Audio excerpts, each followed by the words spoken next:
প্রত্যেক দিনের মতন আজকে আবারও একটি রেসিপি নিয়ে আপনাদের সামনে হাজির হলাম। আজকে আমি বানিয়ে নেব দুর্দান্ত স্বাদের বিনসের একটি রেসিপি, যেটা রুটি, লুচি, ভাত, পরোটা সব কিছুর সাথেই পরিবেশন করতে পারেন। খেতে লাগবে অসাধারণ। নমস্কার বন্ধুরা, মাই কিচেন মাই ব্লগে সবাইকে আবারও একবার স্বাগত। আসুন তাহলে শুরু করা যাক আজকের রেসিপি। আজকের রেসিপি বানানোর জন্য এখানে আমি বেশ কিছুটা পরিমাণ বিনস নিয়ে নিয়েছি। তো বিনসগুলিকে এখন কেটে নেব।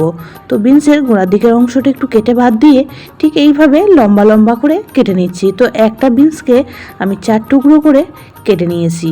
আপনারা আপনাদের হিসাব মতন ছোটো বড়ো পিস করে কেটে নিতে পারেন। ঠিক দেখুন এরকম সাইজ করে কেটে নিয়েছি। আজকে বিনসের সঙ্গে কিছুটা পরিমাণ আলু দিয়ে রেসিপিটি বানাবো, তার জন্য বিনসের সাথে আলুগুলিকেও কেটে নেব। তারপর একবারে ফিরে আসছি রেসিপিতে। এখানে সমস্ত বিনসগুলি কেটে রেডি করে নিয়েছি, আর এদিকে দেখুন আলুগুলিকেও অফ ক্যামেরায় কেটে নিয়েছি। তার সাথে কেটে নিয়েছি বেশ কিছু টমেটো। তো রেসিপিটি বানানোর জন্য গ্যাসের মধ্যে একটা কড়া বসিয়ে এখানে দিয়ে দিচ্ছি পরিমাণ মতন সাদা তেল। তেল খুব ভালোভাবে গরম করে নিয়ে ফোড়নে ব্যবহার করব এখানে 1 চামচ পরিমাণ জিরে। তো জিরেটা সুন্দর কালার চেঞ্জ হয়ে গেলে এখানে দিয়ে দিচ্ছি দুটো বড় সাইজের পেঁয়াজ কুচি। আজকের রেসিপিতে যদি পেঁয়াজের পরিমাণটা একটু বেশি দেওয়া হয় খেতে কিন্তু বেশি ভালো লাগে। তবে আপনারা যদি নিরামিষভাবে বানাতে চান সেক্ষেত্রে পেঁয়াজটা বাদ দিয়ে দিতে পারেন। পেঁয়াজটাকে এখন তেলের মধ্যে খুব ভালো করে নাড়াচাড়া করে হালকা করে একটু ভেজে নেব। খুব বেশি টাইম ভাজবো না, জাস্ট 2 থেকে 3 মিনিট সময় নিয়ে ভেজে নেব।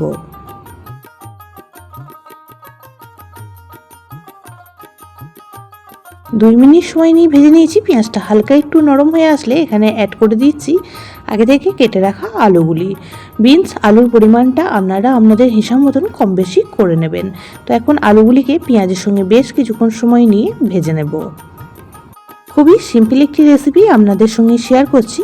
খেতে লাগে দুর্দান্ত, আর খুবই কম সময়ের মধ্যে তৈরি হয়ে যায় রাতের ডিনারে রুটির সঙ্গে খাওয়ার জন্য পারফেক্ট একটি রেসিপি। ভাত ডালের সাথেও খেতে মন্দ লাগে না।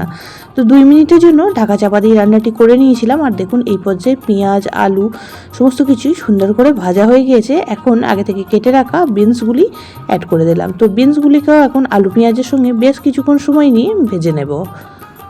আবারও একবার বলে রাখি, যেসব নতুন বন্ধুরা আজকে ফার্স্ট টাইম আমার ভিডিওটা দেখছেন, চ্যানেলটি অবশ্যই করে সাবস্ক্রাইব করে পাশের বেল আইকনটি অল করে দেবেন।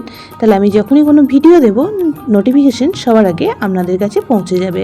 আর পুরনো বন্ধুরা সবসময় সাথে থাকার জন্য অনেক অনেক ভালোবাসা। তো এখানে এখন আমি অ্যাড করে দিয়েছি 1 চামচ পরিমাণ আদা রসুন পেস্ট।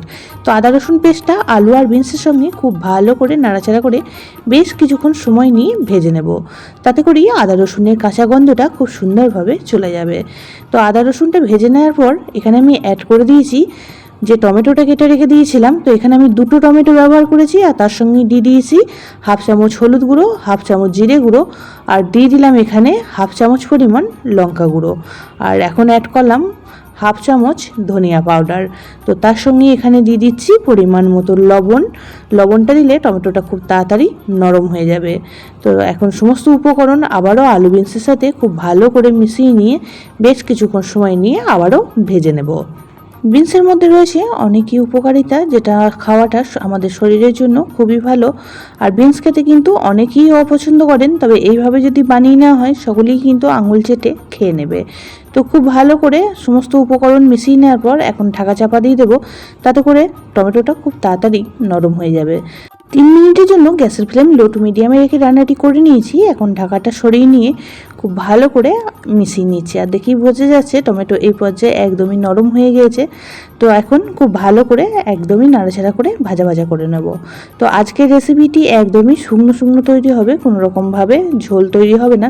আপনারা যদি একটু গ্রেভি করে খেতে পছন্দ করেন সেক্ষেত্রে এই পর্যায়ে একটু জল অ্যাড করে দিতে পারেন। তবে আজকের রেসিপিটি আমি একদমই শুকনো শুকনো বানিয়ে নেব। বেশ কিছুক্ষণ সময় নিয়ে এইভাবেই ভাজা ভাজা করে নিতে হবে।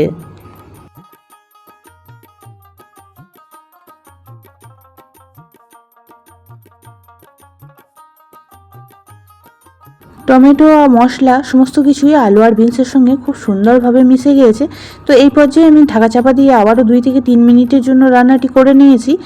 আর এখন 3 মিনিট পর ঢাকাটা খুলে খুব ভালো করে আবারও নাড়াচাড়া করে মিশিয়ে নিচ্ছি।